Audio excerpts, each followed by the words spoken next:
Hey, church, we're in our week 3 of our series, God and Money.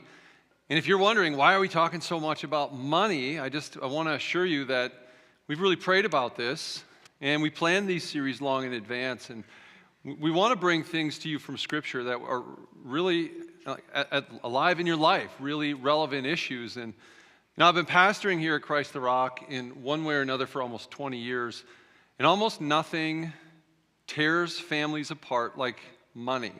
Almost nothing brings stress and pressure and puts it on your life like having issues with money. And my heart as a pastor here is for you to be free. I want you to live without the pressure of finances in your life any more than we already have to. And so this series is really something from our heart to you, because we want you to live free. So we're in week 3. We've got one more to go, and I want to get us in a headspace with a question today as we begin. And that question is, what do you picture when you think about a millionaire? What does that millionaire look like? Does it look something like this guy here? Is it nice cars and a big old house? Guy's dressed real well. He's got a nice watch. That's actually, truth be told, that's not what millionaires really look like. That's what marketing companies want you to think millionaires look like. So you buy really nice stuff. I want to introduce you to what most millionaires look like. This is a picture. Let's call them the Millers. These are just normal people living all around you, okay? The Millers have saved and built steady income over the years, and you might be sitting next to someone like the Millers right now. See, they're not flashy, and if you met them, you'd never know they were millionaires. You'd be shocked because they look like you, they dress like us. And the Millers here, Mr. Miller wasn't some high-powered CEO. He wasn't some high-powered employee anywhere. He was a teacher, and she worked in insurance. And combined their income, let's say over the 30 years they worked, was about $85,000 a year. And yet they today are worth $1.5 million, and they retired in their 50s. And I want to talk about how they did that and how that's actually really possible for everyone in this room. You know, you might be sitting next to one of these people today, because they're all over the place, actually. And they followed this path of slow and steady to build income so that they could be free. And so what I want to talk about today is the slow and steady path to financial freedom. It's not going to be your normal sermon. I want to get really practical with you, because I want you to know some of the basic things you need to do what our tagline in this series says. The tagline in this series is we want you to have margin so you can live on mission. And what I want for you is to get out from under the weight of that financial pressure you live in so you can start to live free and live the life God called you to live, to do the things that you want to do and not be hampered by finances. I want you to have such a bright future, and I want to share some things that will help with that. So today what I want to do is talk about some basic biblical principles for saving and investing. Now I know that sounds boring, but bear with me. I promise you that this stuff is relevant and helpful, and if you apply it, it's going to make a huge difference in your life. So I want to talk about savings first, because savings is a deeply biblical idea. And I'll start with this ancient verse from Proverbs 3,000 years ago. Now, it's going to get on you a little bit. It uses some strong language, but bear with it. Proverbs 6:6-8. It's about savings. It says, "Go to the ant, you sluggard." I know. "Consider its ways and be wise. It stores its provision in summer and gathers its food at harvest." Now, I don't know why they use sluggard. It makes God sound like that get off my lawn guy. That's not what he's like. But he wants us to pay attention to the ant. You've all seen ants scurrying about, right? And they're carrying food. And you're like, how do they carry that heavy of a thing, right? And you're watching them, and it's fascinating. Well, what are they doing? Storing up food for the future, for the winter, and for the children, so that they have money down the road. So the Bible says, be like the ant. Store and save. So I'd like to share 3 biblical principles for saving. And just keep in mind the ant as we go through this, because we can be like the ant. So biblical saving principle number 1, you can't save what you don't earn. So the ants are working hard. That's what it says. If a man will not work, he shall not eat. So you need to make money to save money. Okay, I know that's not right, but it's true. And I think we forget this sometimes. Turns out money doesn't grow on trees. You got to make money. So how do you make money? How do we make money, church? 2 ways. Okay? People make money, and money makes money. Let's talk about that first one. People make money. How do people make money? Can you go out in your garage and scratch out a little piece of paper and say that's money? You could try. You're going to get in some trouble. Write checks that you can't cash? No, right? So how do you make money? Right? You got to work. Okay, the real way is we create value by our service and our working and the raising of our families, right? So at its core, money really is just value. It's an exchange of something that you produce. Money's the exchange of value. Money equals value. And here's what's true about you, and I know this, is that you were created by God to bring value to the world. Because you know what? You have tremendous value yourself. We talked about this in the Identity series. You're made in the image of God. And you have tremendous value because of that, and you are capable of making the world a better place. You know, the very first thing that God said to Adam is called the creation mandate. And he said, I didn't create you to sit around and just enjoy the garden. I have things for you to do. He said, be fruitful and increase in number. Fulfill the earth and subdue it. Well, we fulfill the creation mandate when we work, when we serve, when we raise our families, when we are diligent to live a life that honors God and makes the world better. And the value we create through our work and our service can be exchanged for money that you can save, right? So people make money. But money also makes money. This is what's cool, where the ant just kind of stores food and it might go bad. Your money, whoo, can that work? That stuff. Money's a hard worker. This is what Jesus said. He had this really great parable about this called the parable of tenants. You guys know this one. So to one guy in this, he gave 5 talents or 5 bags of gold. The other he gives 2 and the other one 1. He's really hard on the one. The guy who only gets one goes and buries it. But the other 2, especially the first one, this is what the first one does. The servant who had received the 5 talents went in at once and put them to work and gained 5 more. So what did he do? He took what he had, this money, put it to work, and he doubled it. So your money works really hard for you. Money's an incredible worker, and this is what I want you to understand. Like if you can save money and you can put that to work, you know, the cool thing about money is it doesn't complain. It doesn't need a break. It works 365 days a year, right? And it continues. And the longer it works, the better it gets at working for you. I mean, money and time just work together in an incredible way, and I'll talk more about that later. But if you could save some money and invest it, woo! Like that's where you're going to make your money. And so we'll talk about investing in a little bit. But first saving lesson is you can't save what you don't earn. So you got to get some so that you can save some so that you can invest some. Of course, right? You're probably like, wow, Joel. Okay, hold on. This one's just as obvious, but we got to go over it anyway. Biblical savings principle number 2. You got to live below your means if you're going to have some savings. All right, you can't spend more than you bring in. Well, the Bible puts it this way. The wise store up choice food and olive oil, but the fools gulp theirs down. Well, wise people save part of their money for the future, like the ant does, right? So they set it aside. But in order to save, you got to spend less. That's the idea behind living beneath your means, right? And you might be like, come on, Joel, did I really need to come to church to hear that? Like, I know. Well, then why statistically do more people live above their means than below them in America? Like, somebody's got to say it. Like, that doesn't work. Okay, look at this statistic. This is just the reality of our country. It's from 2023, from Lending Club. They said 60% of Americans live paycheck to paycheck. That means you're broke, right? You're living above your means. And this is 49% of people earning $100,000 live paycheck to paycheck. How's that possible, right? You used to think like 6 figures, they got to be loaded. Half the people who make $100,000 are broke. How's that possible? Well, our world's expensive, isn't it, though? That's true. And we're marketed at constantly. Right? And there's all these easy ways to finance stuff. And so in our culture, it's really easy to spend $100,000. It's also, though, truth be told, it's not that hard to earn a livable, good wage in our culture. I don't think we have an income issue in our country. If you want to work, there's money to be made. What's our problem? What's our issue, church? Spending and contentment. We got a spending problem. You know how you deal with a spending problem? You know how you live beneath you got to know what you're spending. And so the way to deal with the spending problem is you got to create a budget. You got to live below your means, you got to create a budget. And I can tell you this, not promise, but 90% of the people who have a budget are going to save money. You just will. Because you'll see, like, why am I spending money there? Am I subscribed to that still? I got to figure this thing out. And the next thing you know, you got a little room. I won't spend a lot of time on this. But Ben covered it last week. If you go to the Ramsey Solutions, we gave you access to that for free. Everybody in the church can go sign up. You can get access to every dollar, premium edition, and you could start a budget, and you can connect all of your accounts to it, your credit cards. It will tell you where everything is going and spending. It'll do all the work for you, and it'll make it really easy for you to go, oh, look at this. I'm spending way more on my lifestyle or my food or something like that, and I can cut that so that you can save a little bit of money. It won't be that painful. And you'll be like, I can live without that. And you can create that little bit of savings.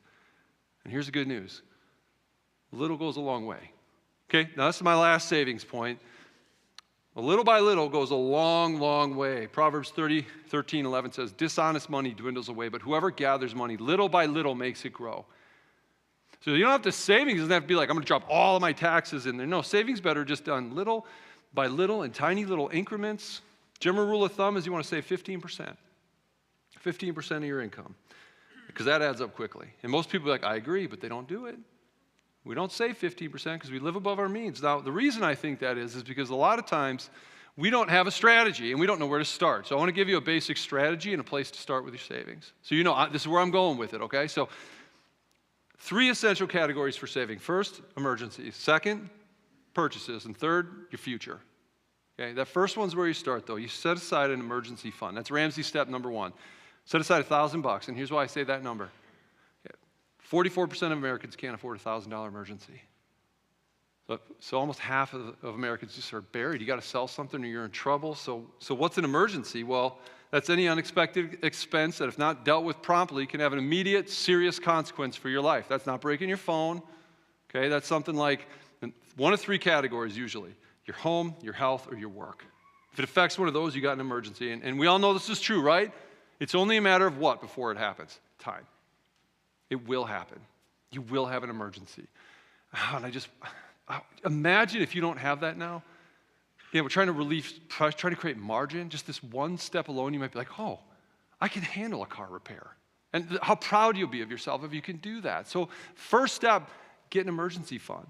Quick story, I'm sitting at a coffee shop in Neenah. This was 2 weeks ago, 2 days after we started this series, and a lady walks up to me. She says, Joel, hey, can I talk to you? I go, sure, what's up? She goes, thank you for making that Ramsey stuff available. I go, really? Did you do it? I'm all stoked. I'm like, this is awesome. Okay. She's like, yeah, I signed up right away. And I'm already through week 1, and I've got a plan for an emergency fund. She tells me all this stuff. I'm like, awesome, okay. And she starts telling me her story. She says, well, I was raised by a single mom.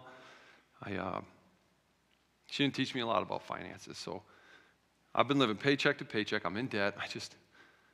When I listened to that stuff from Ramsey for the first time in my life, I had hope, Joel. Like, I have a plan right now, and I'm going to do it. I'm going to save up $1,000, and I'm going to set a budget. Thanks for making that available. So she's talking. I just see the weight kind of like, lift off of her. And I saw her another week later. She said, I'm in week 7 now, Joel. She said, I'm going to take my taxes. I'm going to pay off this debt. And she had a plan within like 2 or 3 years to be debt-free, just like that. And I am so proud of her. The thing that got her started was, I am going to have an emergency fund, and I'm going to save it up. She saw a path to it. First thing you save for, you got to get that emergency fund. Second thing, save for purchases you can make in cash. I'm going to spend a little time on this, and we'll go a little deep here, okay? Do everything in your power to never finance anything other than your house. Do not finance any single purchase if you can help it, because people are going to sell you financing for everything these days. I went on Amazon, and I found this delightful massage chair. Okay?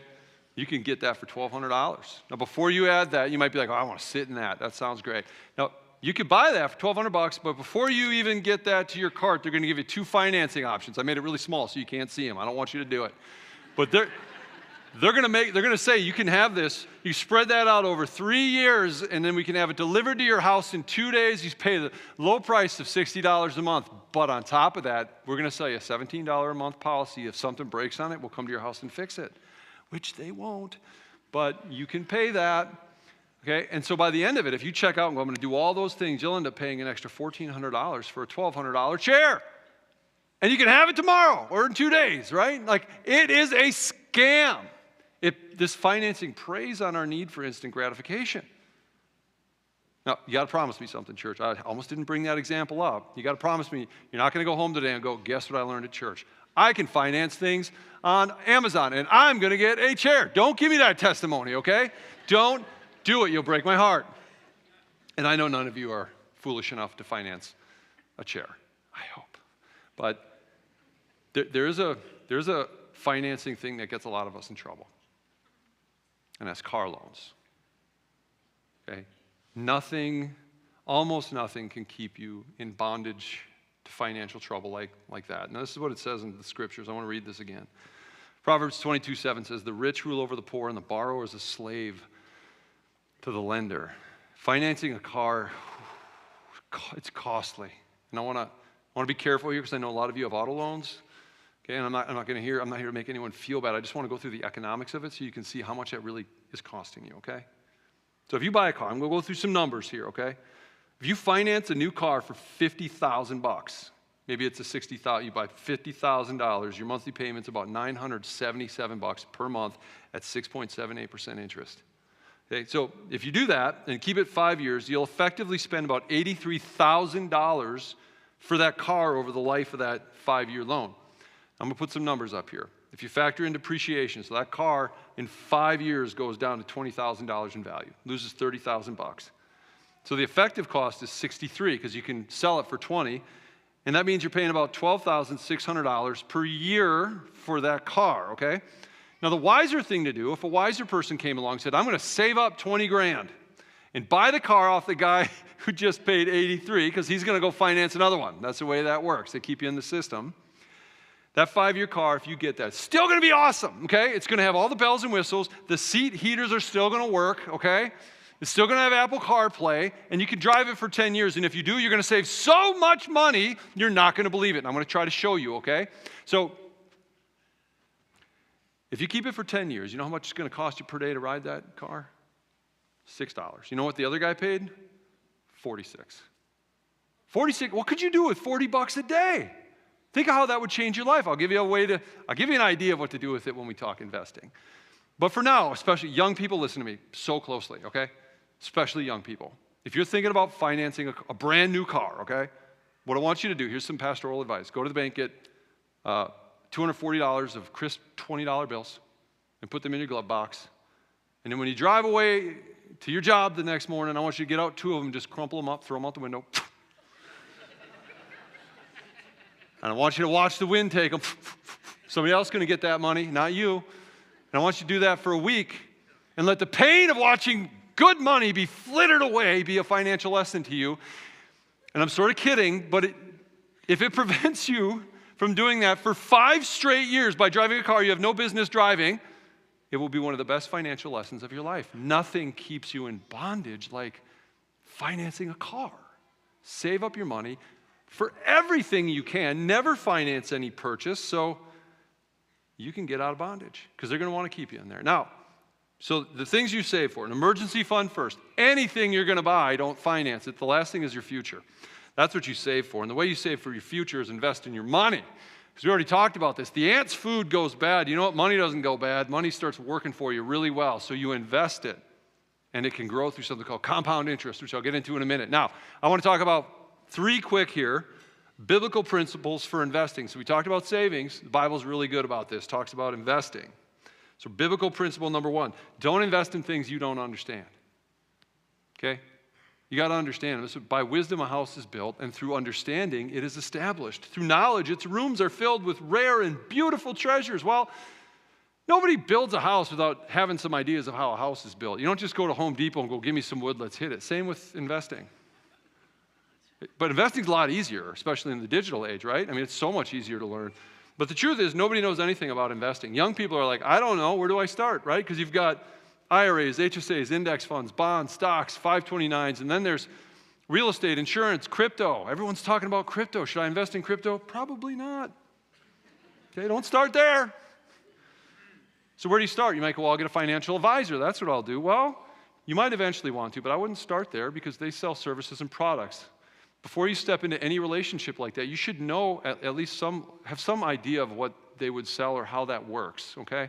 So if you don't start there, where do you start? Google it.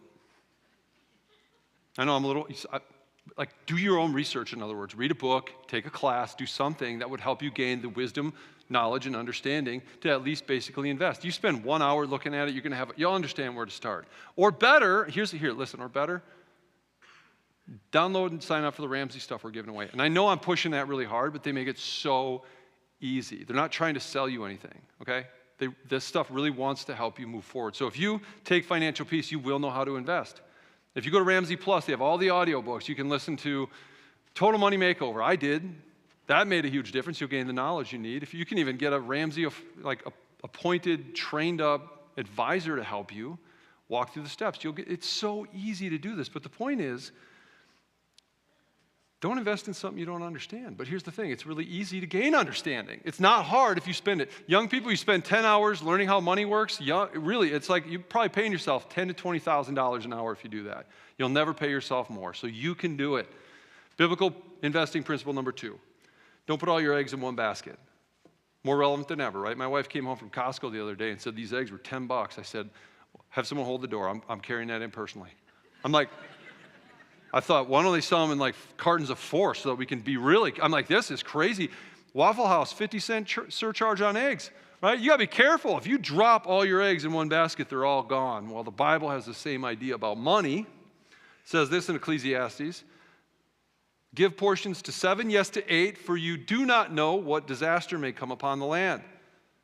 The idea here is diversify your investments. Put money in different places. I learned this from that book, Total Money Makeover by Ramsey. He said investing's a lot like manure. If you put it all in one place, it starts to stink. But if you spread it around, it makes things grow. And he's right. Makes a lot of sense. So the first book I read on money was Rich Dad, Poor Dad. Talks about assets and liabilities. An asset makes you money, a liability costs you money. So I bought a duplex, and I lived in half of it. I thought, okay, well, I got my investment strategy.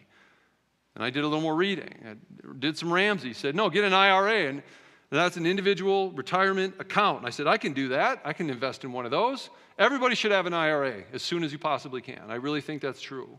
And you can invest money in there. That's a tax-deferred way of saving for your future. So I did that, and I got married. I got one for my wife. We got another rental, and then I thought, well, I'm going to hire a financial advisor at that point, and he helped me open up an HSA, a health savings account, which I let be an IRA, and then we have a brokerage account that we can tithe off of because that has tax, and he helped me do all of this, and we have a savings and a checking account, and the idea was spread that money out so that if like a housing crisis hits like in 2008, all my money's not in real estate. The idea is don't put all your eggs in one basket. Because once you make a little bit of money, you got to spread that out. So that's number 2. Now, here's the one I really want you to hear. Principle number 3. Don't try to get rich quick. Just don't do it. Somebody comes up and says, hey, I got a deal. Okay, I don't want to hear you. Okay? Ponzi schemes, all this, don't do it. This is what the Bible says. It's so strong in its language. People who want to get rich fall into temptation and a trap and into many foolish and harmful desires that plunge them into ruin and destruction. When the Bible talks like that, listen, like get rich quick schemes don't work. Now, how do we do this? What are some ways that we try to get rich quick, thinking we're going to hit the jackpot? We gamble. Right? We go play the Powerball, 1 in 292 million. You're more likely to get hit by an asteroid, for real. Like that's a real stat. Okay? It's not going to happen. You're not going to win that thing, okay? It's the Super Bowl. People they're going to spend $1.39 billion betting on the Super Bowl. I hope you're not betting against Vegas. They are almost never wrong. They're so good. You're not beating them. The average gambler, maybe 2 to 5% ever make any real money on it, and it's not a lot. They also got like day trading. You think, well, I'll speculate stocks and crypto and day trade. That sounds easy. I can hang at my computer all day. That's like a 1 to 3% of people make money at that, and they're pros, and they're working hard. Young people, here's one. A lot of young people go, I'm going to be an influencer. I'll be a viral influencer. I saw a stat that said 57% of Gen Z wants to be a viral influencer. That's more than half of you guys. Really? I'm like, you know the odds of going viral and making a livable wage? I looked this up. 0.1 to 1%. It's probably not going to happen. You know what? I actually went further. I looked up how much money they make. And it's $57,000 a year. It's not bad, but you're not Mr. Beast, okay? If you don't know who he is, I don't know. He's huge, but you're not going to be him. Look, get rich. These things don't work. You know what works every time? Every time. A slow and steady wins the race. It works every time. There's people around you here that are millionaires all over. Slow and steady wins the race. And here I want to give you an equation. If you write anything down today, write this. Money plus time plus consistency equals wealth. Money plus time plus consistency equals wealth. You want to be the tortoise, you don't want to be the hare. Time, interest, money. Wow, look at this. I want to give you a little stat here. If you invest $5 a day, that's less than a latte. I think that's $25 less than a latte now. That's $1,825 a year. and you get a 12% return, which I know is high. Look at this. I want to just show you how this breaks down. 5 years, you got 12, a 13. You go to 10, you got 35. Watch this thing go. 20, you got 150. Watch this. 30, $500,000. Another 10, you got 1.5. 10 more, you're about $5 million. That's incredible.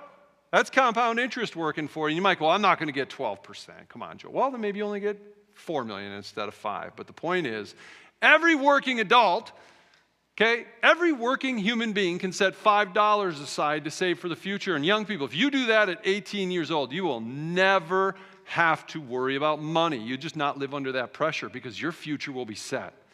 Okay? Everybody can do this. Slow and steady wins the race because you're taking advantage of something called compound interest. That's what Einstein said about it. It's so important to hear. He said, compound interest is the 8th wonder of the world. He says, he who understands it earns it. He who doesn't pays it. I want you to earn it, church. I don't want you to pay it. If you're in debt, somebody's taking your money and investing it somewhere else, and they're making money off of you. To drive this home, let me go back to the car guy. A little pun there. I don't do that often, but okay. The car guy, now listen to what he did. Now, if you apply the same principle, he paid about $46 a day for 5 years to drive that car. Let's say he did that at the age of 30, okay? So if he bought the used car and paid $6 a day and he invested that $40 a day, okay, at the age of 30 to the age of 35 and got 10% interest on that, he would, at 65, have $1.2 million. And at 70, would have $2 million. I don't think it's a stretch to say that it cost that guy $2 million to drive that car. And I don't care who you are, I don't care what you're driving, there's no car worth $2 million to be driving. And this isn't like some magic. This is just how money and numbers work. Take advantage of the power of compound interest. Please don't finance a car if you can help it. Because the money you save, you can invest, and that is going to have so much power in your life. Here's the main point for today. Take this with you. Make it your goal to build wealth slowly. Time plus money plus consistency means wealth, which can lead to margin. That is the strategy of that couple I talked about earlier. So the Millers I talked about earlier are actually modeled after a couple in this church. That is their story. And so they planned ahead.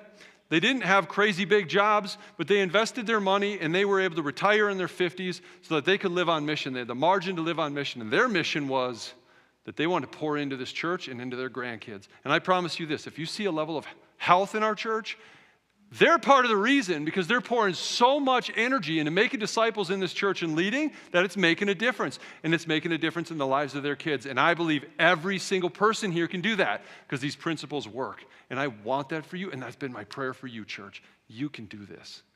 And you can have that kind of margin so that you can live on mission. And to help you believe it, I want to have one last story for you here. We need stories to believe that this stuff is true. So I want to invite up a friend of mine. It's a smart guy. This is Jake Myers. Come on up, Jake. Give a round of applause for Jake. Now, Jake, he helped plant Essential Rock Church down in Oshkosh, and he's in his 30s. Fond du Lac, sorry, my goodness. But he's got a great story of this, just a brief one about how you've walked the path of financial freedom. So why don't you share, Jake, and I'll come right back up. Thanks, Joel.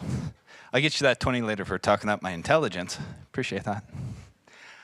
So my name's Jake Myers. Just wanted to share a little bit about the financial journey my wife Stacy and I have been on. So you talked about early in our marriage, I was on staff with Essential Rock Church. If you know anything about starting up a small church plant, it's not exactly where the money's at. So I had about 16,000 student loans. I was working 2 extra jobs at the time, just trying to get by. We didn't do a great job of managing our money. Really didn't have a solid plan. 1 month we decided, okay, we're not doing anything. We'll scrounge up some money, put that into savings. And then the next month we'd overspend and pull it right back out again. And we just felt like we were getting nowhere.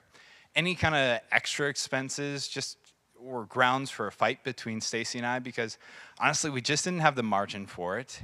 And we didn't have a plan, and we were just stressed out. On top of that, just even when we go on date nights, it was hard to enjoy that because in the back of our minds, we're feeling guilty knowing, can we really afford to do this or not? So one day, I go to the library, I check out the personal finance section because I figured, you know what, someone's got to know more about money than me because that was a very low bar, so it wasn't really hard to do.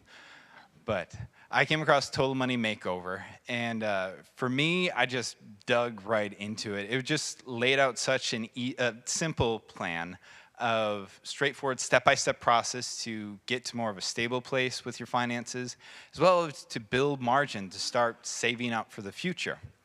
So one of the biggest things they talk about is you need to have a plan. Every month, how are you going to spend your money? Otherwise, it's going to sneak out the door and you're not going to know where it went.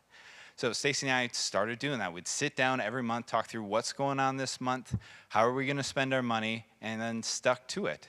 And from there, we made some other changes. Stacy came on staff here at Christ Rock as a cafe manager. We were able to knock out the 16,000 student loans in 9 months. And then from there, we were able to save up 6 months of living expenses in an emergency fund. And man, when we got to that point, it was such a weight off our shoulders because this debt is no longer hanging over our heads. And we know now that if something breaks down on our car or water heater goes out, we've got the money set aside to do something about it. We don't have to wonder, where is this money going to come from? So I got so excited, and not one last point on top of that, even with the spending we did do within that budget, still wasn't a huge budget, but we felt more at peace about spending it because we knew we had a plan. And as long as we stuck to that plan, we were going to be fine. So I saw so much of the transformation in our lives, what changed around. I decided to become certified as a financial coach through Ramsey Solutions. So now I've been able to take our experience, take this training, and really just apply it to other people and help them walk through the same process. And time again, I've seen people come in, heads low, just feeling stressed out, ashamed, because they're just weighed down with debt, not knowing what to do with their money. And we set up a plan. We walk through step by step. They build confidence, and then they start to build margin in their life so they can feel freed up to live the life that God's called them to. And I really just encourage you, if you are in that place today, there is a way out. You don't have to stay stuck. Please take advantage of what Christ the Rock is offering here because it is an awesome resource. It's changed our lives around, and I really believe it can for you too. And if you got any other questions, you're looking to make a change with finances, I'd love to talk with you if you got any questions afterwards. Thank you very much. Woo! Thanks, Jake. Hey, that's just one story. I want to do 3 things. One, I want you to believe in hope. I want you to hope that your life can be different. I really do. The tools we offer that are free with Ramsey are great. I want you to sign up for that if you haven't already. We almost have 500 people signed up. It's still there. If you know somebody who could use this, sign up. Send it to them. Send it to one of your kids and say, hey, go through this, take financial peace. And you can go to our website and do that. The last thing is maybe stick around after. I'm going to dismiss you in a minute. We're going to do something we don't usually do at Christ the Rock, okay? We need to hear more stories. And so I'm going to, like I said, you can go get your kids and we're going to dismiss you, but I'm going to open up the mic here and we're going to open up the pulpit. And if you have a story where you go, I have made my way through, I've a story of financial success, I'm on the road to financial freedom. If you have a story like that you could share, I want you to come up here and share it. And I asked one couple to come share. They actually were on Ramsey and went through it and rang the bell and did the whole thing. They're going to share just a little bit of your story, but a 2 to 3 minute story. And we're just going to share that with each other because I believe we need to hear stories to encourage us in this so you can see that normal people like you have done this. So if you want to stick around, you can. If you want to go, you can go. If you want to pick up your kids, come back, you can do that.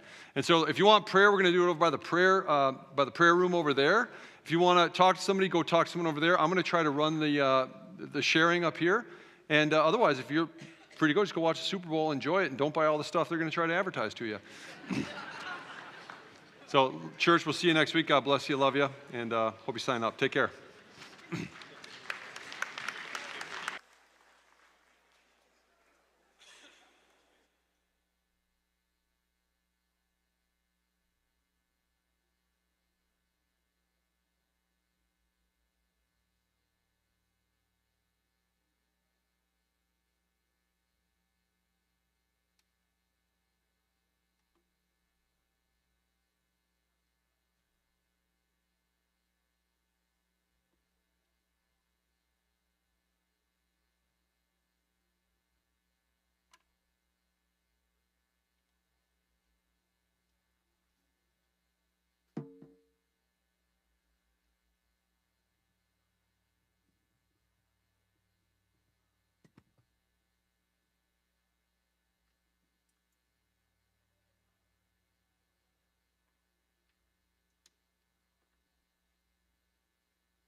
And then have you go, okay, church, I know I said we're going to flip it around really quick. I'm going to have some testimonies come up.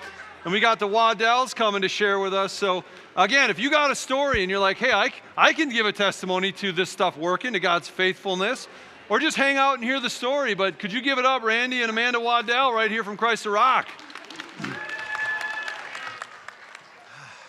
All right.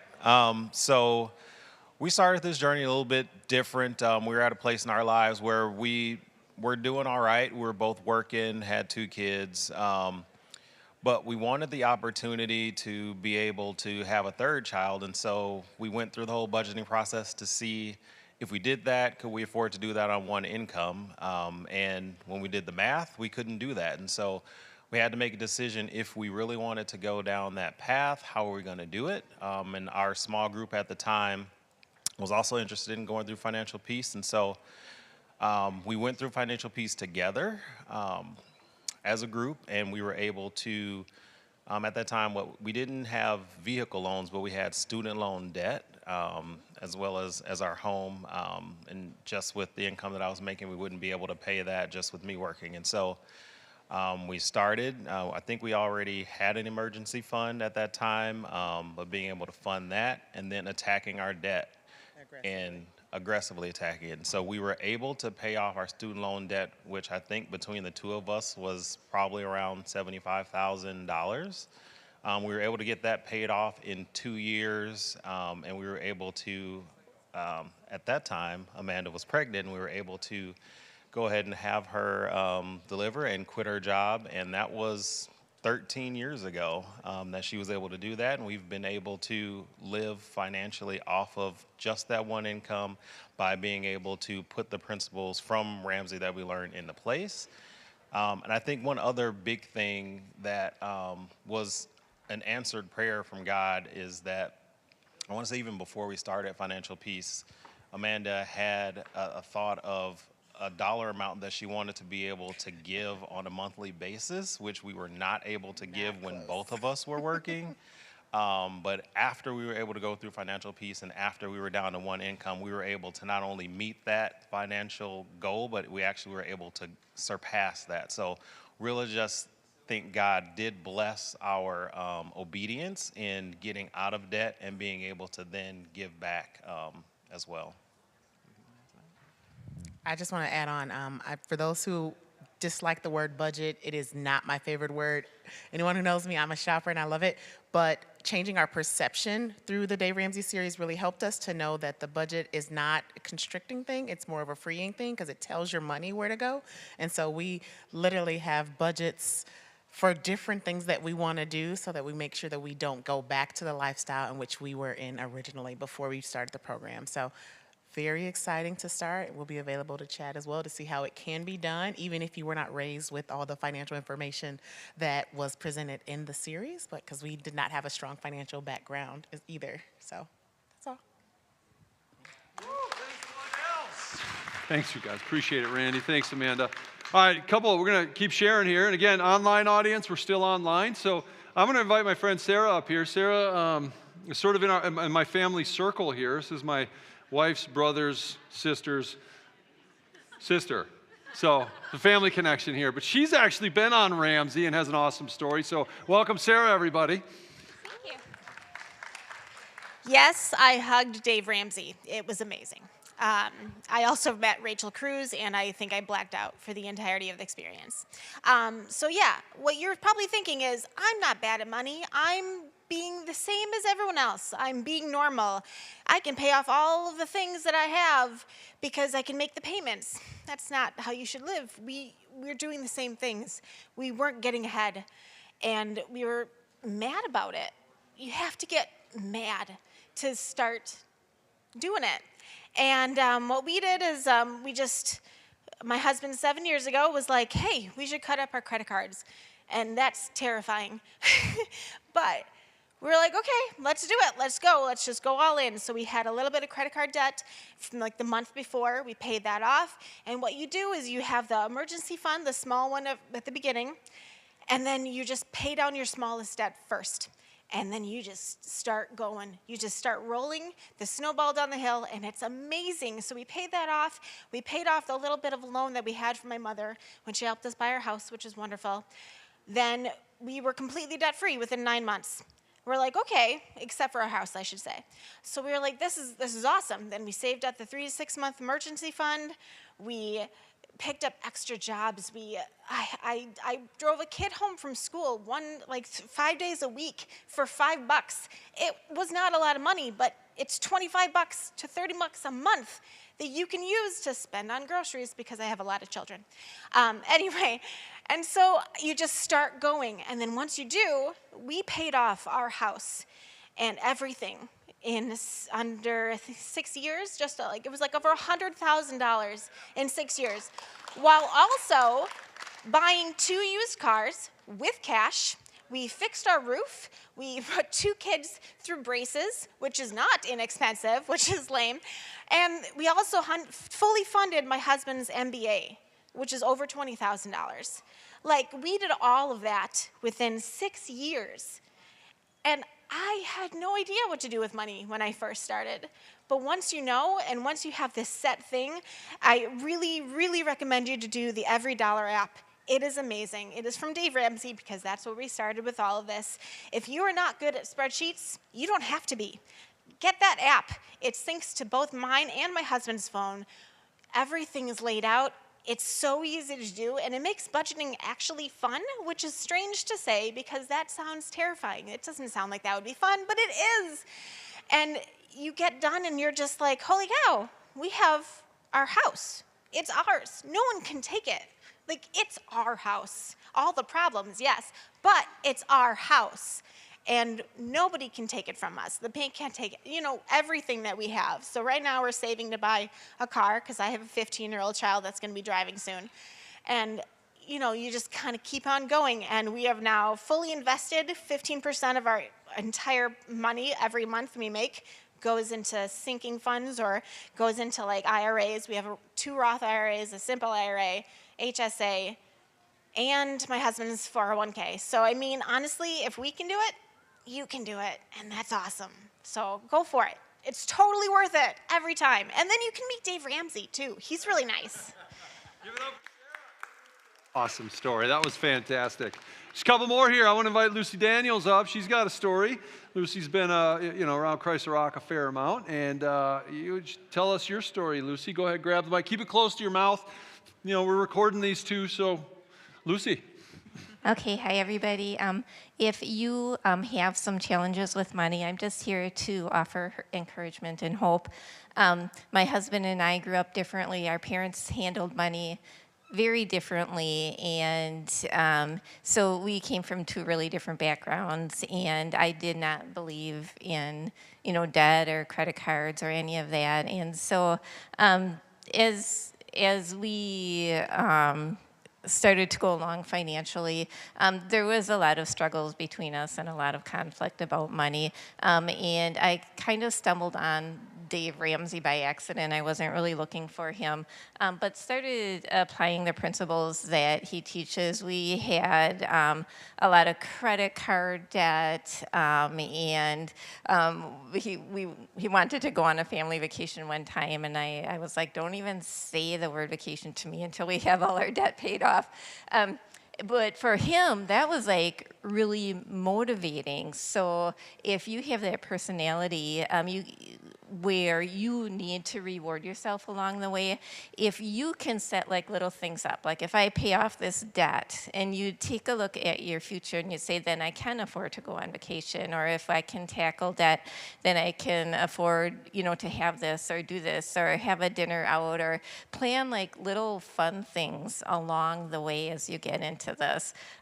But we literally did, like, my kids were like, we'd go grocery shopping and they'd be like, Mom, these cookies are on sale and we have a coupon. Like the kids bought into it. And then instead of like when we go shopping with the kids, instead of saying you can buy, like this many pairs of pants or this much, I would say, okay, you have this much money and you figure out the budget. So this is really good for your kids too, if you have kids, because all of a sudden they'd be looking for the sales, or maybe I can get this at a thrift shop. So as you learn and grow, it helps your kids to grow too. But it was a journey for us, but we paid off all of our credit cards. We paid off our vehicles. We paid off our house. We paid off everything. So you can really do that, and then you have the freedom to invest. And the other thing is you have the freedom to spend on other people when a family member has a need, or you see a friend or somebody struggling. You can come alongside them and help them out and support them. And you can even do it anonymously if you want it to be really fun. And I already had someone tell me about the money that came in the mail. So it's not just for yourself, it's for other people too, because when you have financial freedom, you have a lot more money to share and to give. And one principle we always followed that my husband believed in very strongly actually was tithing.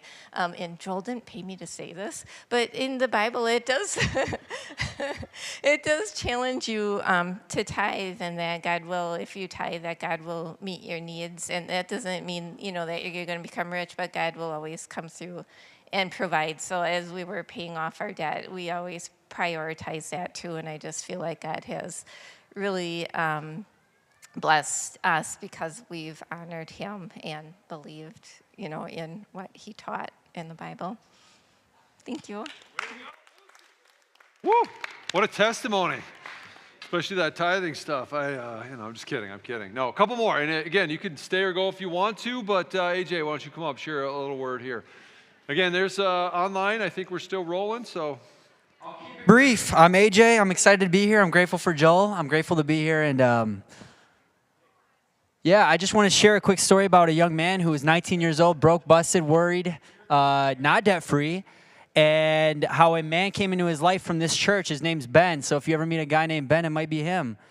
I was really hurting, looking for more in life, and I met people he had shared a story about he met some people that created some significant results in life at a young age. Uncommon wealth. And what I found through the journey of pursuing them is you can create time and money. You can compound interest. And this goes for young people, old people, regardless of age. It's a decision, it's a choice. And, for example, we believe in building businesses, compounding your time and money through other people. But as a part of working with them, I've learned about zero-based budgeting. I learned that at 19 years old. So blessed, very fortunate, basically debt-free. And what I want to say is that it does not matter your age. It does not matter who you are. It doesn't matter where you come from. It just matters where you're going.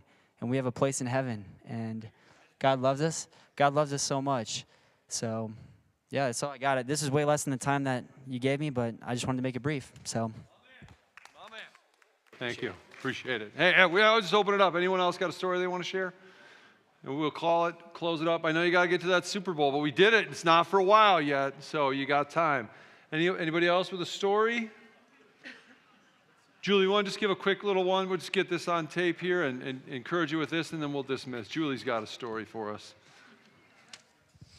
There were three main things in my life that I've done that changed them when I did it and keep impacting my life. First one was raising my hand for Jesus, and the next two are kind of equal depending on what part of my life you want to look at. Journey group and financial peace.